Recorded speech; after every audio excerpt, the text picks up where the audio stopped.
want to be. Yeah, like people don't understand that. Like, okay, so everybody glorifies real estate. Yes. And I don't care if you're making money or you're not making money, you're glorifying it. And what people don't realize is I could have sold 100 houses and I could have spent all the money. And if I wake up today and I don't have a client or a house to sell, whoa. Yes. Absolutely. And they glorify this industry. Yeah. Like, just glorify. But the reality is one person can't do it all. Yeah. That's the reality. Like, and with me, where Telly is my room, I have all these ideas floating around in my head and I can't stop them. They're just doing all these like twists and turns. And so he'll sit me down and he'll say, okay, let's just start talking. Talk. So I'm talking on the pen, and then once I finish talking to him, I can sleep. Because everything now is on paper, everything is a plan, and now it's just getting through it. And people think, oh, they have such a perfect life. Look at the book. Yeah. The golden book. That's not true. Yeah. That's definitely not true. There are ups and downs, and then there are times where you're like, oh my gosh, I'm facing this problem. I don't even know how to get through it. But the blessing is when you have somebody and they're walking through it with you. Yes. Like, people don't understand this. Like, when my sister passed away, you know, everybody knows, if you know me around the door, raised me. But I am literally in church and I see my aunt, and that's her only daughter. And Telly goes up and puts his arm around my aunt and he walks with her. And then when we get to the car, it's like, my girlfriend's there. It's like, because Telly and Adora are having a conversation. We're not invited to this conversation. That's a Telly and Adora conversation. Wow. Yeah. And to me, where he takes the manship because her husband passed away, but now he is the man that gives her the support, not just me, or my girls when they get a flat tire, or when they want to talk, or when they need guidance. He's there for them. Like on the stage at the BBC, when he started crying, and he had the whole room crying.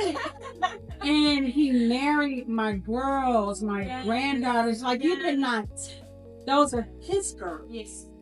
And those are his grandkids. If I call Jaden today, who is my grandson, he's going to say, Papa, where Papa? I want to talk to Papa, Papa. I get offended. Like, when my grandbaby, when he comes to the house and he runs to Al, before he runs to me, I'm like, wait a minute now.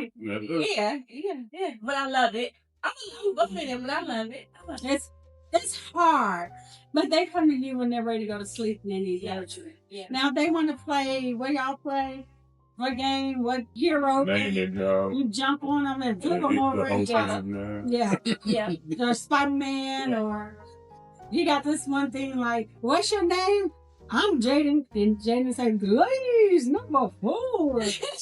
And then if I say, what's your name? He's going to say, that's sweet now. Yeah. It's bond. I love that. So really, what does winning look like as a couple? Like, going through business and relationship, like what does winning look like to you two together, like as a family? And the amazing thing is that winning actually looks different for everyone. Right. It even looks different for both of us. Right. For me, it looks a certain way for her. For me, winning is coming home at night, knowing that when I go upstairs, my grandbabies are waiting for me, my wife is waiting for me, my kids are waiting for the word of the day or the whatever of the day, knowing that when we close that door, it's ours together, it's our families. It's not any more outside forces that can come in and speak anything ill against me or my family. That's all left outside. That's winning for me. Cheers to that. That is amazing. Cheers to that.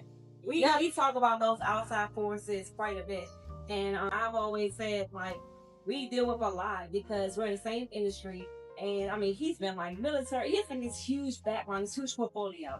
And for me, it's just been one thing and then another thing. So kind of like tunnel vision, right? But have all these like I was up till 2 o'clock in the morning, just have all these things running through my head. And the mirror, like when he just touches me on my back, it just comes. You know what I'm saying? He knows how to reel it all in. he's like, let's talk about it. Let's put it on paper. So I get the dynamics, and that is amazing that y'all had that, you know, that type of dynamic that you understand where her storm is and you can be calm and vice versa. So what about Shonda? Have you sat back and looked at it and said, this is what impresses me about my wife? Not the mogul that everybody knows, not the person that people see I met outside the the mogul public. before I met you. I knew who That's you right. was. So we all like that. That's We all what met I- the mogul. All nothing like that. So her name is so heavy, right? That's I love it. So I call you at 10 o'clock and I'm crying on the phone and you're like, what's wrong? Yeah. But when she hits that door, she can be your Telly's baby, whatever you affectionately call one another. So what about her makes you say, this right here is not what everybody sees. This right here, this is my baby. The thing with her is, and it's actually a blessing for her, and it's a curse as well for her, is that she cares so much. Yeah. She cares for people. Quick story. I'm not going. I just got to tell you this, how much she cares, and that's what I love about her. We're going out to breakfast one morning, and I walk in, and it was IHOP, and I walk into IHOP. And I noticed this lady, and she was a little disheveled and whatnot. She kept looking back, and she kept looking back, and she kept looking back. I said, what's going on with that lady right there? She goes, oh, well, I drove her over here, and I bought her breakfast. You didn't know? Yeah, I know. And I said, well, okay, well, why is she still here? Well, I told her we can do this, this, and this. She said, no, we can't do that. You know, you're in our house. Honestly, I left it to her. Yeah, she probably living with us. If I left it to her. And I just said, no, you can't do all that. I said, you know, me being, I mean, I grew up a little rough, a little, you know, both. I was well educated, but. Are you from? From here, yes, sir. Born and raised. And I grew up, you know, like I said, a little rough, but educated as well. But I also knew I would peek out those elements when I see them. And I told this one, we're going to bless her with breakfast. We're going to bless her with a little money or whatever. But now we're going to leave her right. Yeah. Right here. Yeah. Right there. That's a great vibe. Yes. But that's the thing about her that a lot of people don't know is how much she cares, because they see the business side of her and the businesswoman. Well, you have to be stern in this business, especially as a minority, as a black woman in this business. She has to be. And one of the largest minorities in or in the country, might say. Let's go.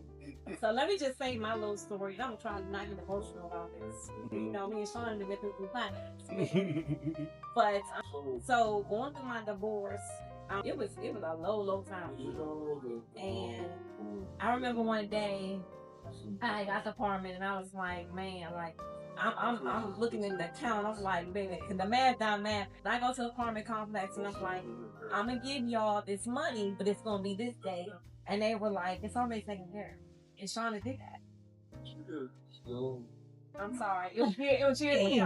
I'm sorry. No, no. So I say that like her heart is very big, and I feel like because her heart is so big that when it's disappointed, it goes from here to here. Yeah. And I get that. You know what I'm saying? I've gotten a better balance, Sean. But also to say that you go beyond people's perception of you is this bulldog. I tell you that all the time. And because we were so close, 101, like you was a bulldog and I was like, calm down, bulldog. Calm down. Relax, calm down. You know what I'm saying?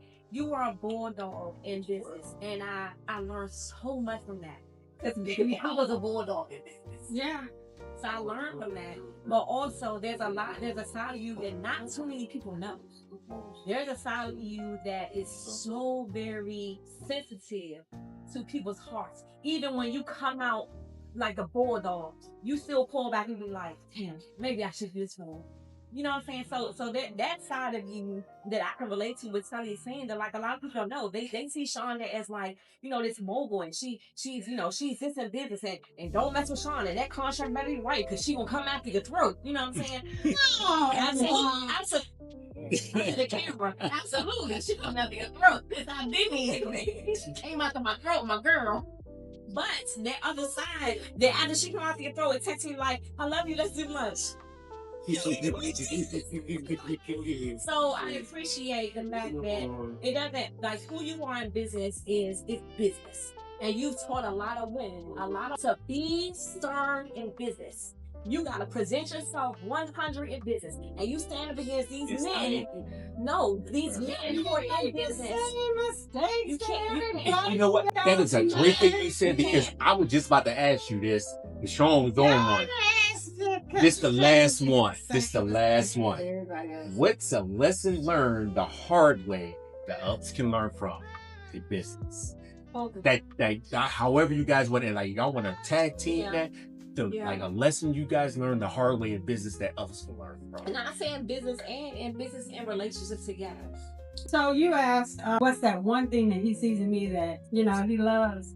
I'm so happy that I was able to prove him wrong in a situation that he don't even know that really touched my heart. All these secrets coming. It's okay. Sometimes it comes out. I know that I won. And this is how I know that he loves me. Before we got married, he said, listen, when I cook, nobody's in the kitchen. Woo! I'm leaving. I walk out. I'll leave. Nobody's in the kitchen, but listen. Let me tell you. We got a lot of similarities, Kelly. We got a lot of similarities. What's beautiful is we walk that kitchen together for holidays. When all our family come over and we dance beautifully in the kitchen. I know when to pull back. I know when to move up. He knows, like, okay, babe, this is what you need to do. So it's such a beautiful dance in the kitchen because he's a phenomenal cook.